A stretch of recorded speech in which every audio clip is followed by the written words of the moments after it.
the thing about Jimmy's singles, and this is another area where Chaz Chandler was so good, is that Chaz knew that Jimmy needed to have some freedom. He knew that he needed to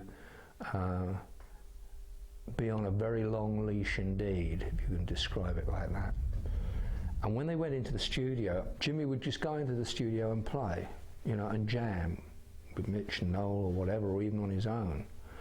And I think on this occasion he was on his own, just jamming something, and Chaz was reading a music paper, and the tape was running, Jimmy's playing, and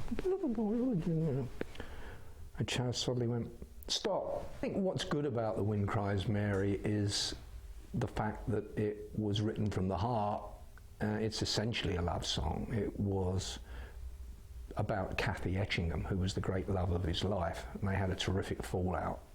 A real kind of, well, I don't think it was a real punch-up exactly, but it was certainly a verbal punch-up anyway, and she left the apartment where they were living together and rushed out into the street and did a runner, as they say.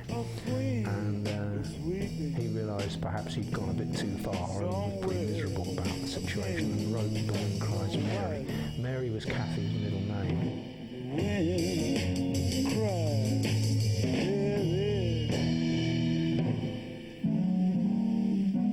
Things like Purple Haze and Hey Joe, Wind Cries Mary. I mean, I think they're such individual statements, and so no one's ever. I mean, people have tried to imitate Hendrix ever since Hendrix, you know, but nobody's ever actually sounded like that.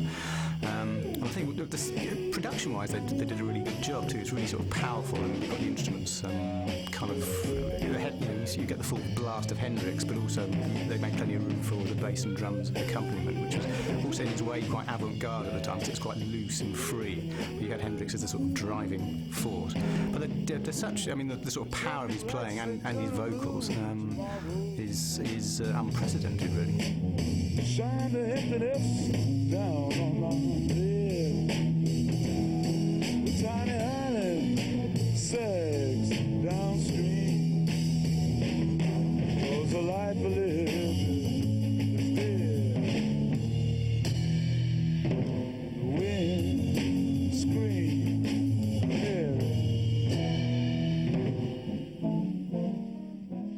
I experienced the first LP by Jimi Hendrix as a debut album was sensational because first of all you were getting a really concise, thought through set of songs. You were getting a black man, American black man, playing guitar, left-handed. He was singing, he was the most extraordinary guitar player, the most extraordinary songwriter, and just the whole concept, the experience, the Jimi Hendrix Experience, you know, would never ever seen anything like it. You know, a lot of the acts that were very popular at the time paled into insignificance when you heard that. It was the first time we'd ever heard what Jimi Hendrix can do. It still has that immediate impact for me when I play it. And you listen to it and you think, oh God, I remember, you know, how I felt when I first heard this. This is totally different from anything else that is going down at the moment. In fact, if you listen to it today, you can hear the levels go up and down. It's not very consistent, in other words, technically speaking, but that doesn't really matter because it's like the white heat of creativity. Right from the word go with the first track, which is obviously Foxy Lady. What better introduction could you have to Hendrix than this combination of a kind of erotic, sexy number with tremendous blues guitar licks and very interesting rhythmic backing. It wasn't predictable at all.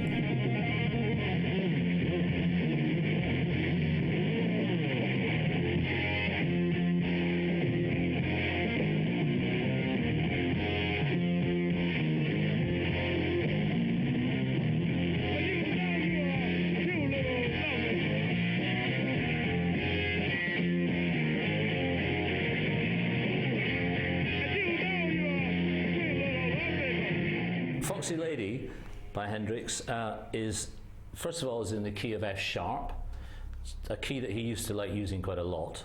It gave him lots of scope to go down to the key of E as well.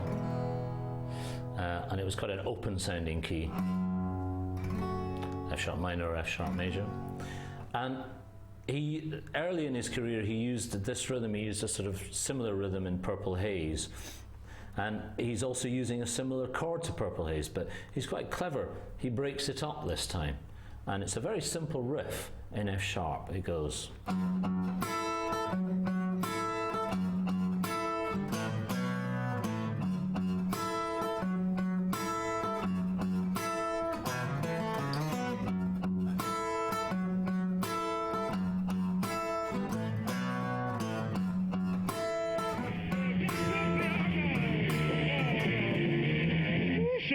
Foxy Lady.